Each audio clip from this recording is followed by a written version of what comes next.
श्रीमद्भागवत महापुराण अष्टम स्कंद अध्याय 2 ग्राह के द्वारा गजेंद्र का पकड़ा जाना। श्री सुखदेव जी कहते हैं, परीक्षित, क्षीर सागर में त्रिकुट नाम का एक प्रसिद्ध सुंदर एवं श्रेष्ठ पर्वत था। वह 10,000 योजन ऊंचा था। उसकी लंबाई चौड़ाई भी चारों ओर इतनी ही थी। उसके चांदी, लोहे और सोने के 3 शिखरों की छटा से समुद्र, दिशाएं और आकाश जगमगाते रहते थे। और भी उसके कितने ही शिखर ऐसे थे जो रत्नों और धातुओं की रंग बिरंगी छटा दिखाते हुए सब दिशाओं को प्रकाशित कर रहे थे।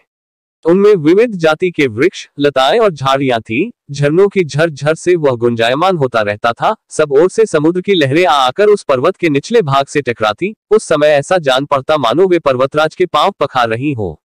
उस पर्वत के हरे पन्ने के पत्थरों से वहां की भूमि ऐसी सांवली हो गई थी जैसे उस पर हरी भरी दूब लग रही हो। उसकी कंदराओं में सिद्धर, चारण, गंधर्व, विद्याधर, नाग, किन्नर और अप्सराएं आदि विहार करने के लिए प्रायः बने ही रहते थे। जब उसके संगीत की ध्वनि चट्टानों से टकराकर गुफाओं में प्रतिध्वनित होने लगती थी, तब बड़े बड़े गर्वीले सिंह उसे दूसरे सिंह की ध्वनि समझकर सह न पाते और अपनी गर्जना से उसे दबा देने के लिए और जोर से गरजने लगते थे। उस पर्वत की तलहटी तरह तरह के जंगली जानवरों के झुंडों से सुशोभित रहती थी। अनेकों प्रकार के वृक्षों से भरे हुए देवताओं के उद्यान में सुंदर सुंदर पक्षी मधुर कंठ से चहकते रहते थे। उस पर बहुत सी नदियां और सरोवर भी थे। उनका जल बड़ा निर्मल था। उनके पुलिन पर मणियों की बालू चमकती रहती रही थी। उनमें देवांगनाएं स्नान करती थी जिससे उनका जल अत्यंत सुगंधित हो जाता था। उसकी सुरभि लेकर भीनी भीनी वायु चलती रहती थी।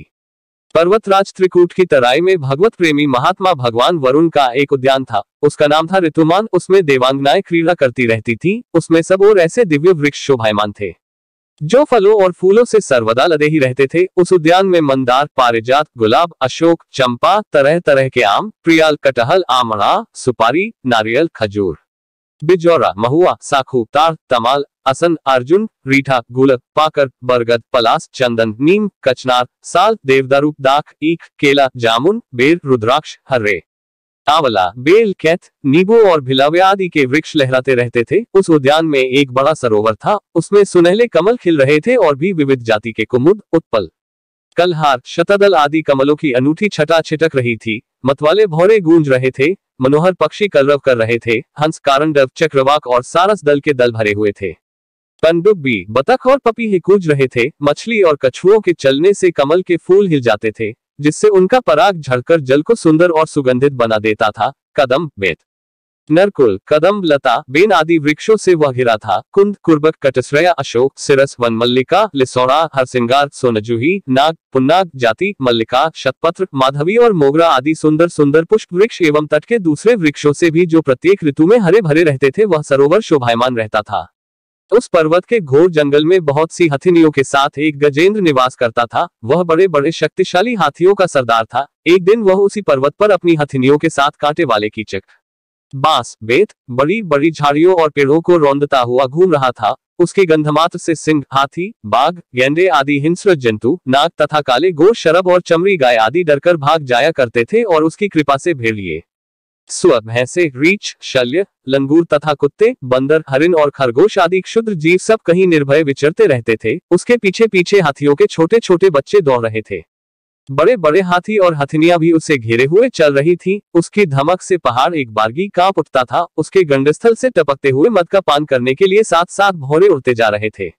मद के कारण उसके नेत्र विह्वल हो रहे थे। बड़े जोर की धूप थी, इसलिए वह व्याकुल हो गया और उसे तथा उसके साथियों को प्यास भी सताने लगी। उस समय दूर से ही कमल के पराग से सुवासित वायु की गंध सूंघकर वह उसी सरोवर की ओर चल पड़ा जिसकी शीतलता और सुगंध लेकर वायु आ रही थी। थोड़ी ही देर में वेग से चलकर वह सरोवर के तट पर जा पहुंचा। उस सरोवर का जल अत्यंत निर्मल एवं अमृत के समान मधुर था। सुनहले और अरुण कमलों की केसर से वह महक रहा था। गजेंद्र ने पहले तो उसमें घुसकर अपनी सूनर से उठा उठा जी भरकर जल पिया। फिर उस जल में स्नान करके अपनी थकान मिटाई। गजेंद्र गृहस्थ पुरुषों की भांति मोहग्रस्त होकर अपनी सूनर से जल की फुहारें छोड़ छोड़कर साथ की हथिनियों और बच्चों को नहलाने लगा तथा उनके मुंह में सूनर डालकर जल पिलाने लगा। भगवान की माया से मोहित हुआ गजेंद्र उन्मत्त हो रहा था। उस बेचारे को इस बात का पता ही न था कि मेरे सिर पर बहुत बड़ी विपत्ति मंडरा रही है। परीक्षित, गजेंद्र जिस समय इतना उन्मत्त हो रहा था, उसी समय प्रारब्ध की प्रेरणा से एक बलवान ग्राह ने क्रोध में भरकर उसका पैर पकड़ लिया। इस प्रकार अकस्मात विपत्ति में पड़कर उस बलवान गजेंद्र ने अपनी शक्ति के अनुसार अपने को छुड़ाने की बड़ी चेष्टा की। परंतु छुड़ा न सका। दूसरे हाथी हथिनियों और उनके बच्चों ने देखा कि उनके स्वामी को बलवान ग्राह बड़े वेग से खींच रहा है और वे बहुत घबरा रहे हैं। उन्हें बड़ा डैक हुआ। वे बड़ी विकलता से चिघाड़ने लगे। बहुतों ने उसे सहायता पहुंचाकर जल से बाहर निकाल लेना चाहा, परंतु इसमें भी वे असमर्थ ही रहे।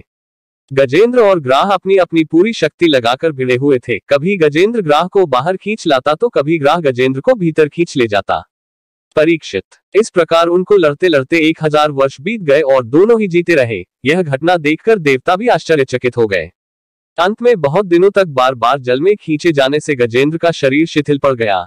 न तो उसके शरीर में बल रह गया और न मन में उत्साह, शक्ति भी क्षीण हो गई। इधर ग्राह तो जलचर ही ठहरा, इसलिए उसकी शक्ति क्षीण होने के स्थान पर बढ़ गई। वो बड़े उत्साह से और भी बल लगाकर गजेंद्र को खींचने लगा। इस प्रकार देहाभिमानी गजेंद्र अकस्मात प्राण संकट में पड़ गया और अपने को छुड़ाने में सर्वथा असमर्थ हो गया। बहुत देर तक उसने अपने छुटकारे के उपाय पर विचार किया। अंत में वह इस निश्चय पहुंचा, यह ग्राह विधाता की फांसी ही है। इसमें फंसकर मैं आतुर हो रहा हूँ। जब मुझे मेरे बराबर के हाथी भी इस विपत्ति से न उबार सके, तब ये बेचारी हथिनियां तो छुड़ा ही कैसे सकती हैं। इसलिए अब मैं संपूर्ण विश्व के एकमात्र आश्रय भगवान की ही शरण लेता हूँ। काल बड़ा बली है। यह सांप के समान बड़े प्रचंड वेग से सबको निगल जाने के लिए दौड़ता ही रहता है। इससे भयभीत होकर जो कोई भगवान की शरण में चला जाता है, उसे वे प्रभु अवश्य अवश्य बचा लेते हैं। उनके भय से भीत होकर मृत्यु भी अपना काम ठीक ठीक पूरा करता है। वही प्रभु सबके आश्रय हैं। मैं उन्हीं की शरण ग्रहण करता हूँ।